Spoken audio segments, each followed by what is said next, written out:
इसीलिए महागठबंधन की ओर से बार बार कहा जा रहा है कि समाज के अंदर जो वातावरण को दूषित करेंगे उनको कतई स्वीकार नहीं किया जाएगा। और देश के संविधान में भी ऐसे लोगों पर कहीं ना कहीं रोक की व्यवस्था की गई है। इसी दृष्टिगत सारी बातें कही गई या कहीं ना कहीं अपने आप को राजनीतिक चर्चा में लाने के लिए इस तरह का माहौल बनाने का काम करते हैं, तो उसको कहीं से भी स्वीकारता नहीं मिलती है।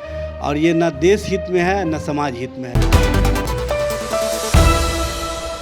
बागेश्वर धाम वाले बाबा धीरेन्द्र शास्त्री 13 मई को पटना आने वाले हैं। ऐसे में महागठबंधन के कुछ जो नेता हैं उनका कहना है कि अगर बजरंग धीरेन्द्र शास्त्री बिहार आते हैं तो कहीं ना कहीं उनको भी आसाराम की तरह जेल जाना पड़ेगा।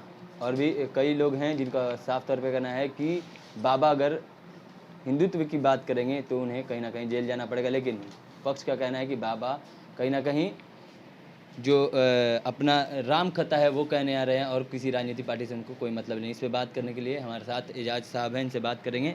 मुख्य प्रवक्ता इनसे बात करेंगे, जानेंगे कि बाबा धीरेन्द्र शास्त्री पटना आ रहे हैं, पर्चा कटवाने जाइएगा आप? देखिए, सबसे बड़ी बात यह है कि कोई भी बाबा, संत, महात्मा, महापुरुष या जो सूफ़ी होते हैं उनका काम होता है सद्भाव फैलाना, उनका काम होता है मोहब्बत का पैगाम देना, उनका काम होता है आपसी जो भाईचारगी है उसको और मजबूती प्रदान करना और समाज में बेहतर वातावरण का निर्माण हो, बेहतर संदेश दे करके समाज को कैसे मजबूत किया जाए इस दिशा में काम करते हैं।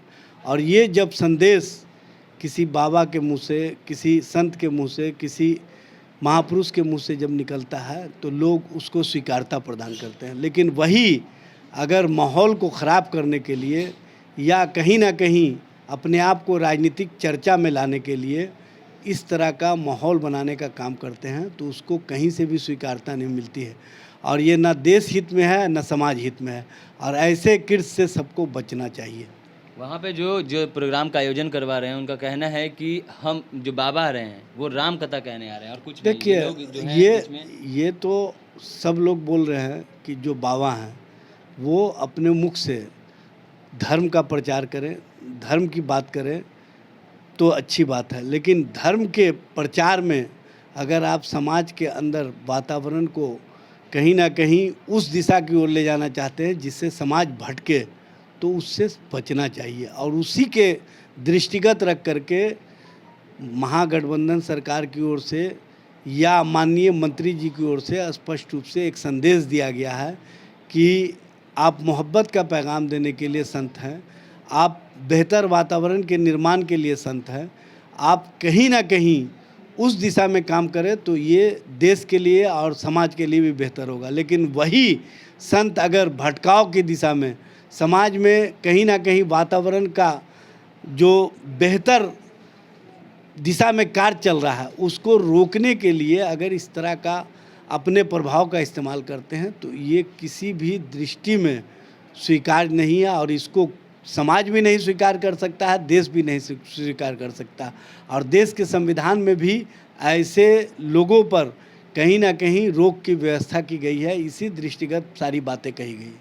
जो वहाँ पे प्रोग्राम का आयोजन करा रहे हैं वो उनका कहना है कि सिर्फ महागठबंधन दल के जितने भी पार्टियां हैं वही विरोध कर रही हैं, बीजेपी या फिर कोई भी अन्य लोग। देखिए, ये सबको सबसे पहले जान लेना चाहिए कि जो बाबा का विरोध हुआ है वो आरएसएस का हेडक्वार्टर जो नागपुर है वहाँ से हुआ और नागपुर से जब विरोध शुरू हुआ तो इसका मतलब है कहीं ना कहीं उन लोगों का ही काम है जो उनके विचारों को आज अपने हिसाब से प्रस्तुत कर रहे हैं, लेकिन दूसरी ओर उनका विरोध भी करवा रहे हैं उन्हीं के द्वारा जिनको राजनीतिक लाभ लेना है।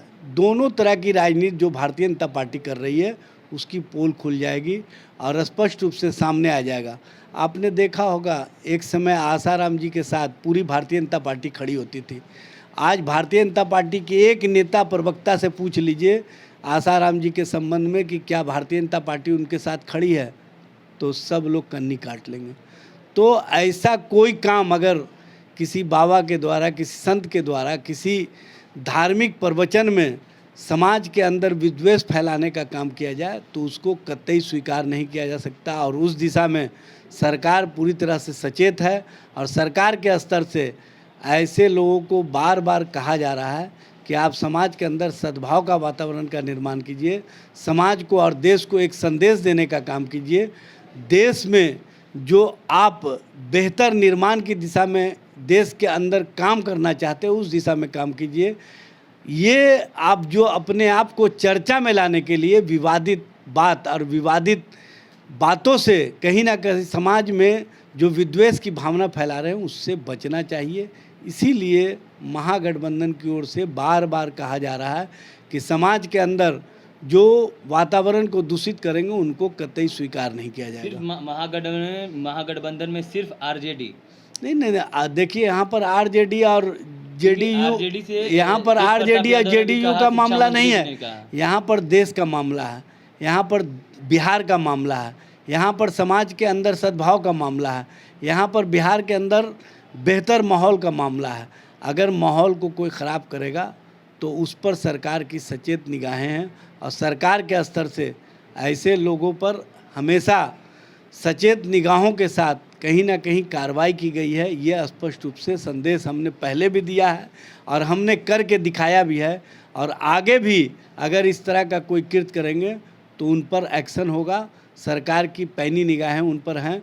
जो वातावरण को ख़राब करने की दिशा में काम करेंगे उनको किसी भी स्थिति और परिस्थिति में बख्शा नहीं जाएगा। आज आपके विधायक ने एक महिलाओं को लेकर बयान दिया, उस पर क्या कहेंगे? देखिए, महिला के संबंध में नहीं उन्होंने कहा है कि जिस तरह से टीवी और मीडिया पर भूत पिशाच को समाप्त करने के लिए जो माहौल दिखाया जाता है, जिस तरह से माहौल बनाया जाता है, ये अंधविश्वास को बढ़ावा देने वाला है। ऐसे अंधविश्वास के कार्यों को समाज कभी भी स्वीकार नहीं कर सकता। इसलिए अगर आपको कोई इस तरह का कृत्य करना भी है तो आप टीवी और मीडिया के माध्यम से इसको प्रचारित नहीं करें। इससे प्रचार करने से कहीं ना कहीं उन महिलाओं के प्रति जो अपमानजनक व्यवहार होता है वो दिखता है। चूँकि समाज सबके बेहतर निर्माण के लिए बना है और समाज के जो संत होते हैं वो बेहतर निर्माण की दिशा में काम करते हैं। अगर आपको भूत पिशाच के लिए काम करना है तो आप उसको मीडिया से प्रचारित करने का काम नहीं कीजिए। आप उसको अगर करना है तो आप अपने घर के अंदर कीजिए। बाहर में इस तरह का माहौल बना करके समाज के अंदर जो आप वातावरण का निर्माण कर रहे हैं, जो कहीं ना कहीं अंधकारमय स्थिति की ओर ले जाने का प्रयास है, उस स्थिति और परिस्थिति से सबको बचना चाहिए। प्रचार प्रसार पे रोक करने की बात कर रहे हैं आप? देखिए, जाहिर सी बात है, अगर कोई इस तरह का अपने आप को स्थापित करने के लिए प्रचार प्रसार को माध्यम बनाता है और प्रचार प्रसार के माध्यम से विवादास्पद बातें बढ़ावा देता है तो इसको स्वीकार नहीं किया जा सकता।